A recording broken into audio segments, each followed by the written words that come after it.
When you think about pre-modern warfare, the shield feels like a universal constant.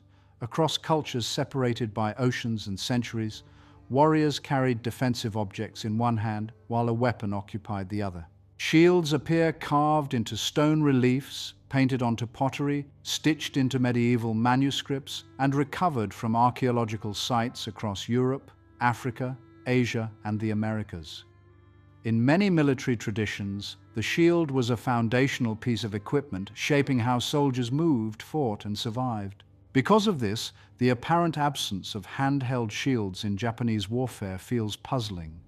The samurai appear heavily armored and well-armed. They fought for hundreds of years in near-constant internal conflict. They faced arrows, swords, and spears. Yet the image of a samurai holding a shield alongside a sword or spear rarely appears in historical depictions. This absence has generated a wide range of explanations, many of them speculative or culturally romantic. Some explanations emphasize honor or ritual, suggesting shields conflicted with ideals of bravery. Others claim Japan lacked the iron or wood needed to produce shields at scale. Others frame it as a simple oversight or technological lag. Yet none of these explanations adequately account for the apparent scarcity of shields in the historical record. The real explanation lies in how Japanese warfare developed structurally over time. As the problems Japanese warriors faced on the battlefield changed, the solutions changed with them.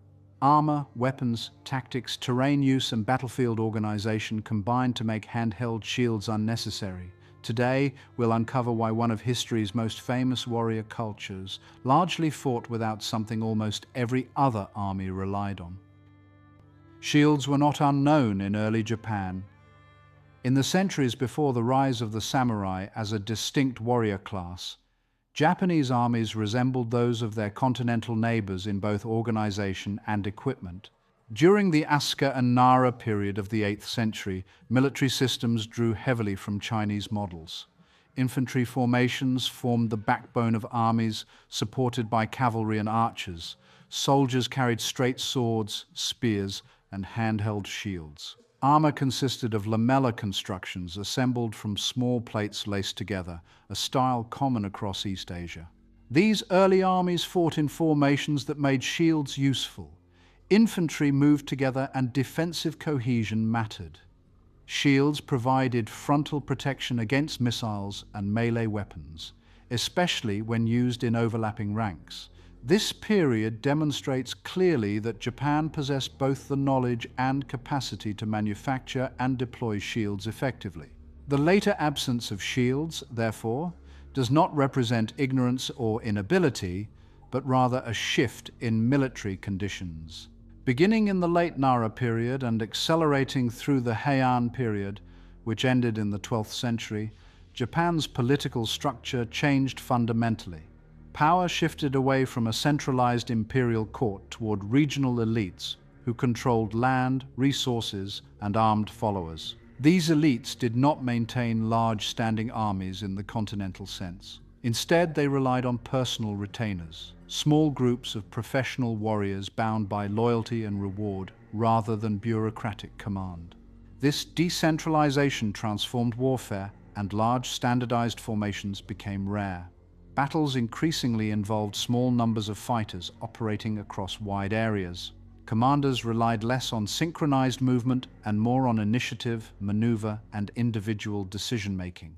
Shields thrive in environments where soldiers move as a unit. Their value increases when protection overlaps and when discipline keeps formations intact under pressure.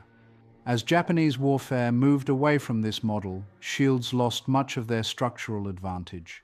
By the middle and late Heian period, the mounted warrior emerged as the dominant figure in Japanese warfare. These warriors fought primarily as horse archers, using long asymmetrical bows capable of delivering powerful shots at considerable distance. Combat emphasized mobility, spacing, and timing rather than prolonged close engagement. Mounted archery shaped everything about how warriors fought. Engagements often unfolded as a series of approaches and withdrawals rather than sustained clashes. Warriors maneuvered to find favorable angles, exchanged missile fire, then disengaged and repositioned. Rather than attempting to adapt shields to mounted combat, Japanese warriors adapted their armor. Samurai armor developed as a comprehensive defensive system rather than a supplement to handheld protection.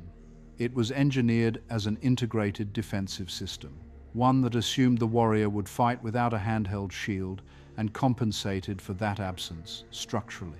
Japanese armor distributed protection across the torso, shoulders, and neck in a way that remained effective regardless of orientation or movement. Early forms of elite armor were developed in direct response to the demands of mounted archery. The primary threat faced by early samurai was not prolonged melee engagement, but incoming arrows exchanged between mobile riders.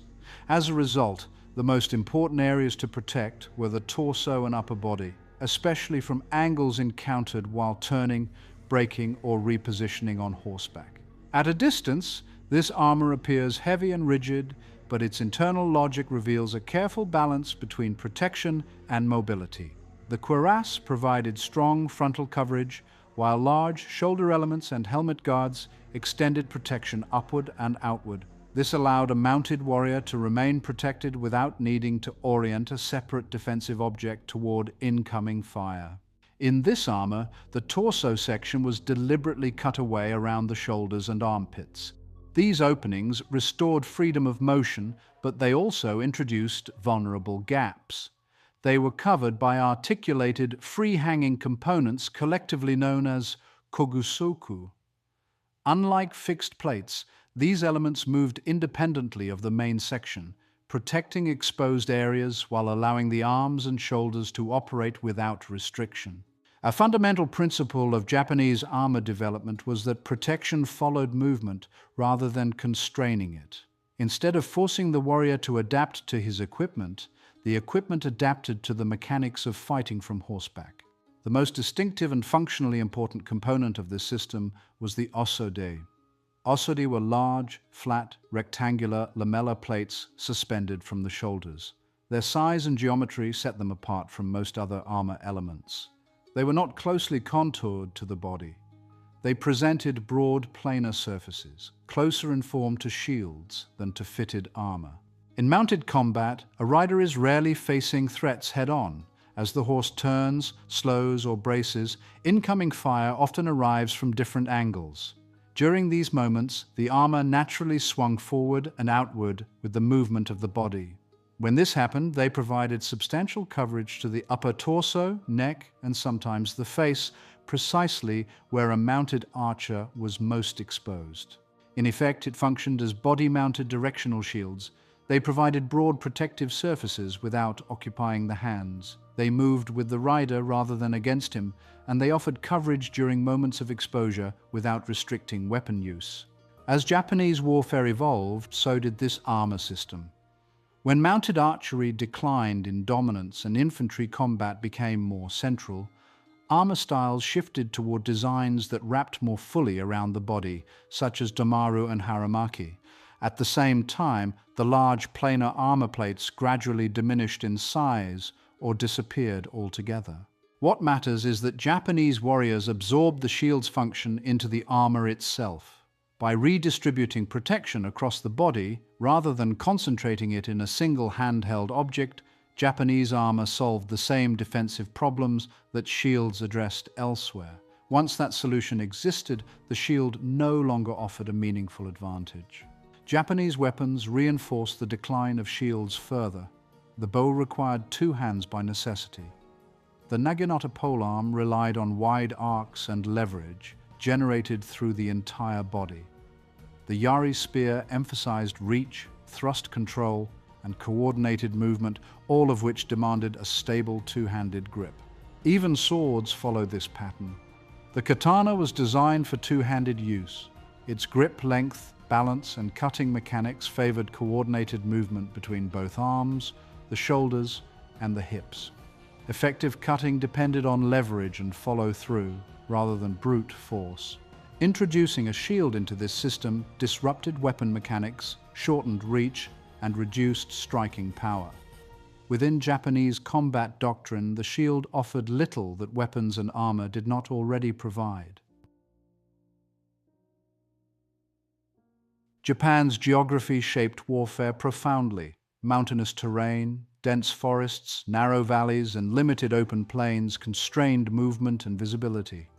Maintaining rigid formations under these conditions proved difficult, and units frequently fragmented as they navigated uneven ground and restricted corridors. Rather than forcing formation discipline, Japanese commanders favored flexible deployments. Units advanced in staggered lines, used terrain for cover, and adapted quickly to changing circumstances.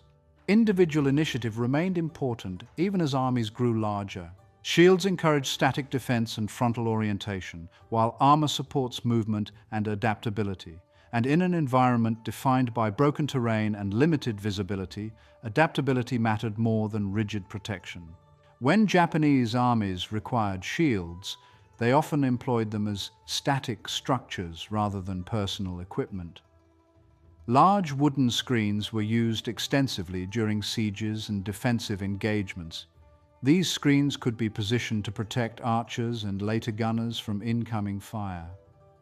They provided stable cover without restricting movement once combat began. This approach reflected a broader tendency to separate personal equipment from environmental defense. Fortifications, earthworks, and prepared positions absorbed much of the defensive role that handheld shields played elsewhere. During the Sengoku period of the 15th and 16th century, warfare expanded dramatically. Rulers fielded armies numbering in the tens of thousands. The majority of these soldiers were ashigaru, conscripted peasants equipped rapidly and cheaply. These troops received minimal training and standardized equipment. Spears replaced more complex weapons because they were easier to use effectively and armor was simplified. Shields increased material and labor requirements without providing proportional benefits. Ashigaru fought in formations where reach, numbers, and pressure mattered more than individual survivability. From a logistical perspective, shields offered poor return on investment. The widespread adoption of the yari spear reinforced the decline of shields. Spears emphasized control of space rather than personal defense.